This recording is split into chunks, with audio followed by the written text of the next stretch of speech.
And action. Politicians often prioritize personal gain and electoral success over consistent principles, creating confusion among the public. A clear example is Julius Malema, who once denounced colonial borders but now supports Morocco's stance on Western Sahara, contradicting his earlier position without apparent shame. For Africans seeking economic freedom, the path lies not in relying on such leaders but in collective action to dismantle oppressive systems.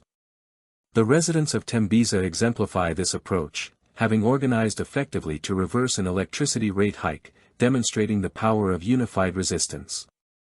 The defeat of apartheid through mass mobilization, including consumer boycotts, work stoppages, and strikes, serves as a powerful reminder of what collective action can achieve.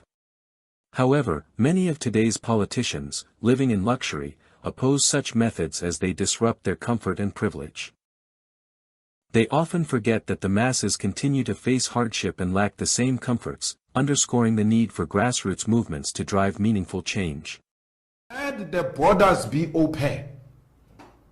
And if the gates are not going to be open for SADC, fellow SADC people, please find a creative way. This is your home. Your families are here. There's no way anyone is going to close you out here. Lesotho and Free State are one thing. Mpumalanga and Swaziland are one thing. Northwest and Botswana are one thing. Limpopo and Zimbabwe are one thing. What is the point? There's no point at all, except people who suffer from self-hate. Put South Africa first nonsense. On Morocco, that was a complete sellout position. Now there is a maneuvering. They are not longer emphasizing their party position on Morocco. They are saying, no, a former head of state can visit any country and have interactions with those people. No one is questioning that. We're questioning his position and that of his party in relation to Morocco. We are very clear. We are for the people of Western Sahara, and we must make sure that they too realize their freedom in their lifetime. Thank you. Logic says it clearly. One man, one woman can't free the people. If one man, if one woman could have freed us, we would have been freed. So many movie stars out here, they'd just freed us for the ego of it. If they didn't do it, I would have done it. And if I didn't do it, even you would help free us if you could, wouldn't you? Of course. Of course. Of course. No one man, no one woman can free the people. Only the people properly organized can free the people.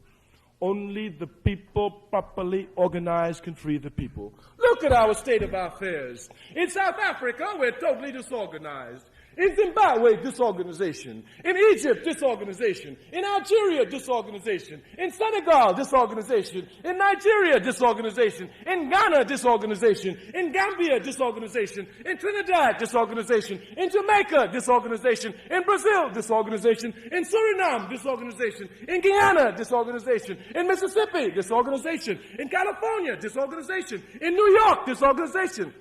At this university, with the few that we have, disorganization.